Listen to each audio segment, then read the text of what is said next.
Today's topic, a fairy tale, Deepak, Chopra and Cheon. Yeah, I know this title makes really no sense, but in the end I hope it will. So I really liked Tim's sermon about fairy tales, so it can explain the world in a deeper sense, without perhaps we understand everything.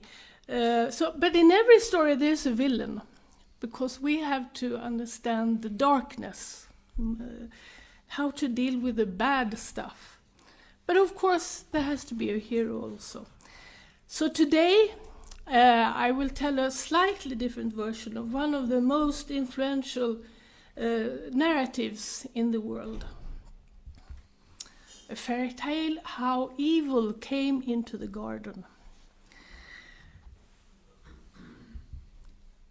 So once upon a time, a king lived in the garden, and it was before fear and separation entered the world.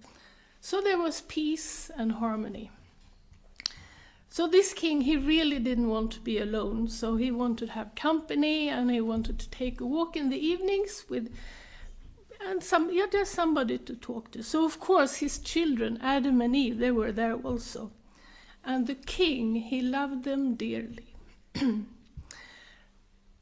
The story also have an angel. And among all the celestial beings, this was the most radiant one, extraordinary splendor. Like a star, and also very, very smart. Because you know, angels, they are actually created differently than us. Immediately, when he was created, he kind of knew everything. He had all the knowledge in the world, of the past and of the future. Human beings, we are kind of stupid, you know, I have to say. We have to grow a lot and learn a lot, and then we might understand something. But you know, we are kind of stupid.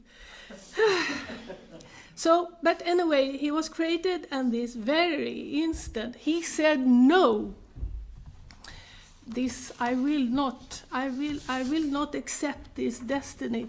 Why should I serve these humans?"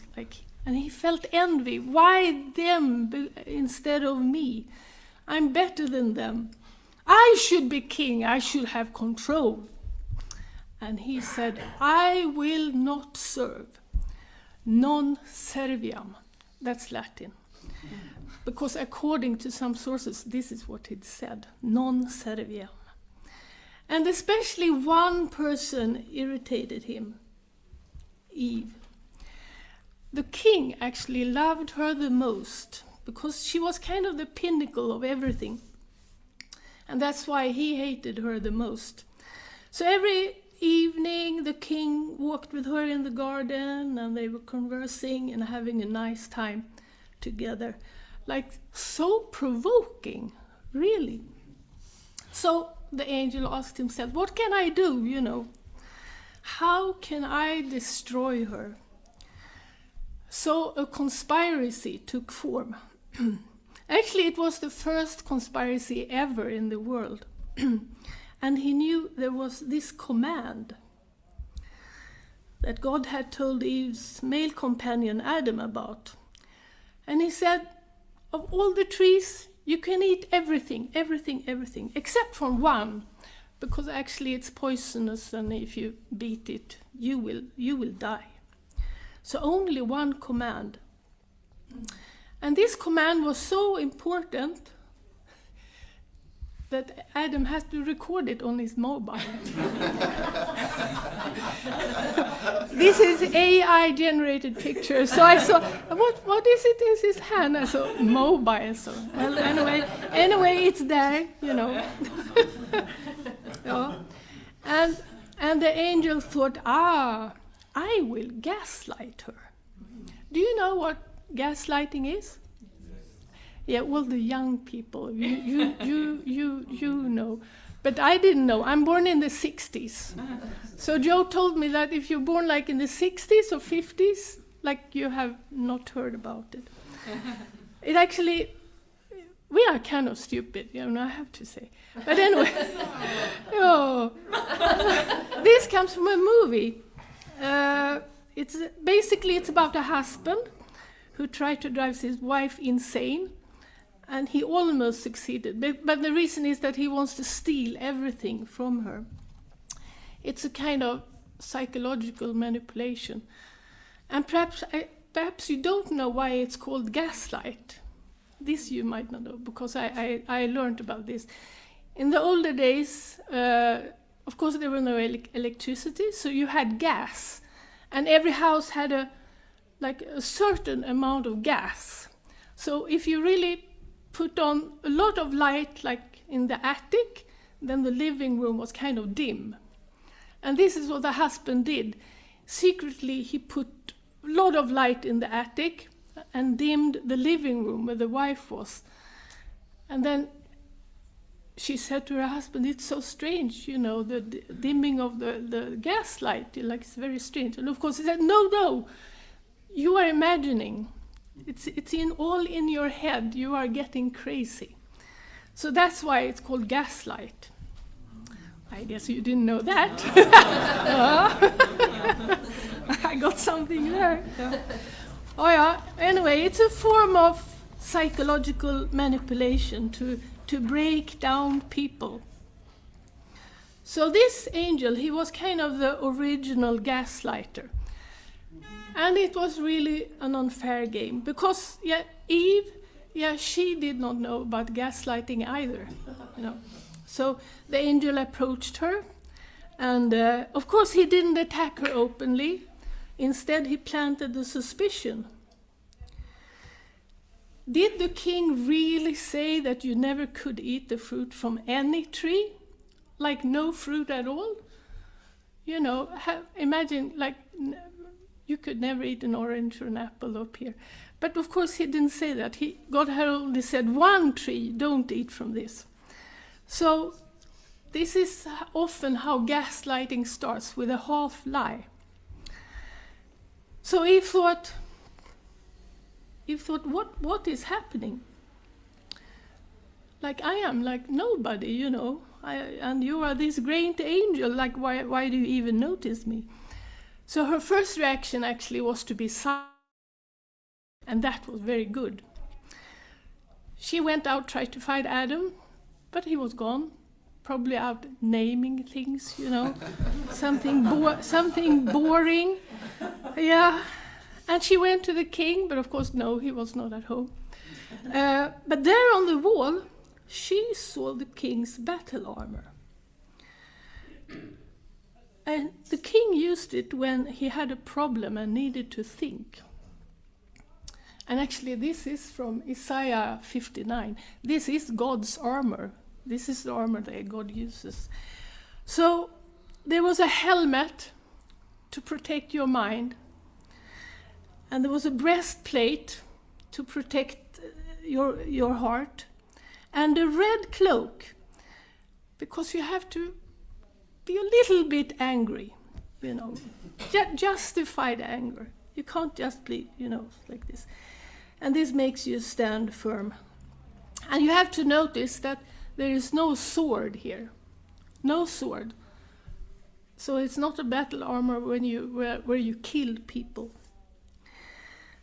So she decided to, I will take the king's armor. I kind of borrowed it, I'm sure he doesn't mind, like su casa is mi casa, kind of. Yeah, why not? So, wow, she looks like a real warrior.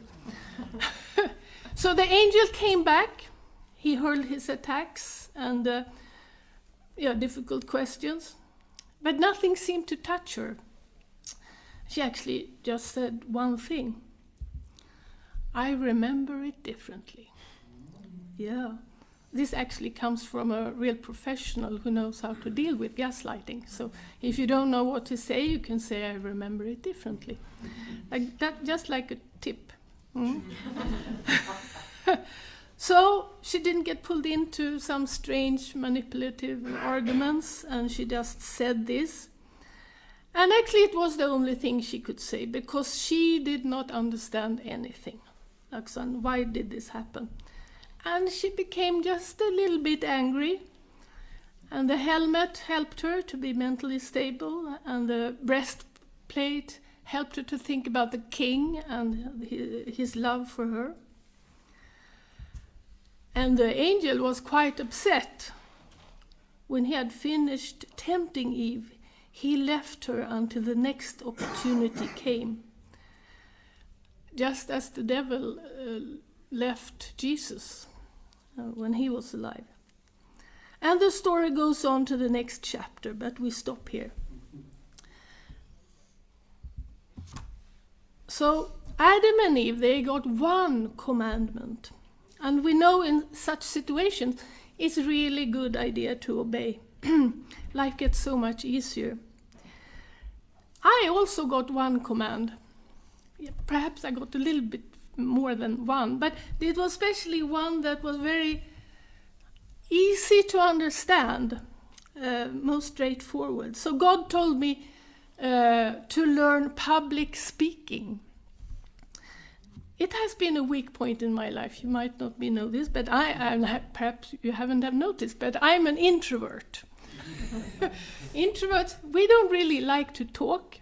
We like to listen. And when I stand in front of others, I get nervous and like a mess, you know.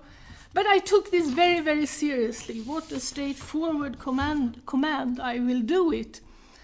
So I studied many books on how to organize a speech and rhetorical tips. And at one point I was thinking, yes, I have done everything I possibly could.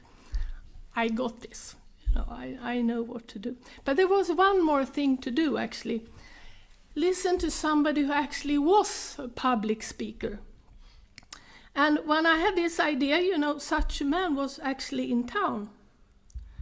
Deepak Chopra. I don't know if you heard about him. And it was, I went to listen to him, and I saved the ticket. It was 10th of April, 2008. 7 p.m. Yep. Just so you know. The tickets were very expensive. I never paid so much money for anything, like some kind of theater or anything. And it was here at Circus in Stockholm. And Deepak, he comes from India. He lives in the States.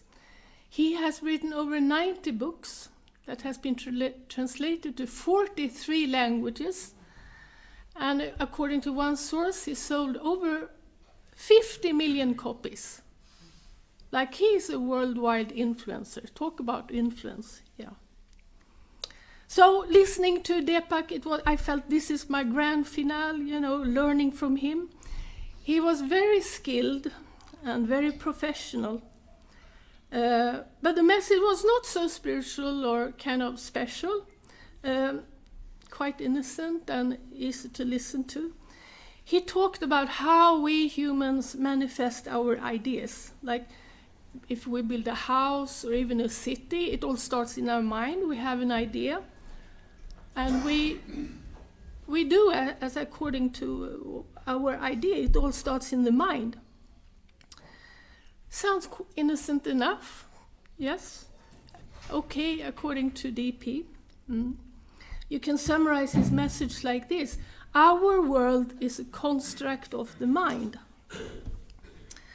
So after the talk, there was he was going to sign books, and people stood in line and with the books waiting for him to sign. And I thought, okay, this is what you're supposed to do. I want to have the whole experience, So I got a book, and I stood there in line. I have to do everything that you're supposed to do here. And I was waiting to get the signature. And then something very strange happened. Not only strange, but weird. Weird. Yeah. He left his table where he was sitting and walked along the line. And then he looked at me, you know, not only looking, but kind of staring, focusing on me, you know, not saying a word, but he was kind of waving his arm, look, this line, you know, all these people, do you see all these people? And there I am sitting, signing. Like, how stupid is this? How stupid is this? And like, why are you here, you know, like pointing at me, you know? And I like, what is happening, you know? Like, I'm nobody, I don't know him. And he's this famous writer, and why does he even notice me? So I just looked at him. Of course, I didn't say anything either. I was silent, you know, and that was good. And then the guy, he just sat down again at his table and signed signatures in all these people's books, you know. But obviously he didn't want me to come. Now, how weird is that? Yeah. Well, anyway, I went home without a signature. Yes. And I never read his books again. I had no hard feelings, but I felt perhaps it's not my thing, you know. No, thank you. And I never really understood what happened until last week. Yeah. I saw an article, an email. This gets a little bit grim, but Deepak Chopra and Jeffrey Epstein, they were obviously friends. Yes. And they had a conversation about consciousness. And Deepak wrote in one email, this is actually quite terrible, so you can forget it after you've seen this, but God is a construct, cute girls are real. And I have to say, when I read this, I was so grateful I didn't get his signature. Yeah. And actually, I think he was a really good archangel because he pushed me away. He saved me from himself. I didn't get influenced by his ideas. Because our core belief is that there is a God, there is a heavenly parent, and he really wants to have an intimate relationship with us. Like and everybody in the world should know who he is. As True Mother says, it is the wish of our heavenly parent and our wish, as well as responsibility, to be fulfilled in our lifetimes, to make sure that no one in the world, not even those living in the far corners of the world, remains ignorant of the heavenly parent. So we need to have a living experience with God. And it's not just a concept or a doctrine or explanation about consciousness. Yet True Mother also says we need the spirit and the truth. So we have to know the truth. We have to know how to combat evil. We have to learn about gaslighting, because this happens, and we know when we get a command, evil will probably attack. And it often comes from somebody nicely dressed and very professional. But we also need the spirit. And that is also a reason why we have this Cheon one here, to have a spiritual connection. So Cheon one, it actually means Garden of Heaven's Heart. It's a very suitable name. It's like a sanctuary and a gateway, because here we can have a direct dialogue, a way to clear up the invisible spiritual world. But then I have to say, confess, that for me personally, I never ever had God talk to me in a church building. Like it never happened. And perhaps it's because I'm an introvert. Too much people, too much noise, I can't hear anything, you know. But no, I have to be alone and private, and then I something could happen. But like never ever in a church. Until this Friday. Oh! At Cheon. It's your week. Oh, yeah, it's my week. I'm making breakthroughs, baby. Yeah. Heavenly Parent suddenly said something, which is a feat, because Cheon actually, it is quite noisy. So to Heavenly Parent to be able to say something, it's kind of, very well done. But I heard a voice, and I was thinking, who is this? And then I realized, it must be Heavenly Parent. Yeah, and it was not a command. It was something else, more like a deep question. So I can't say what it is because I have to contemplate more deeply. But perhaps it's a topic for another sermon, actually. But mostly I'm happy God spoke to me in a church. It's like fantastic. Yeah, I'm very grateful. Anyway, some last words from True Mother, and I got this from Michael. Yeah. We must harmonize spirit and truth while standing at the center of both the spiritual and intellectual worlds. Thank you.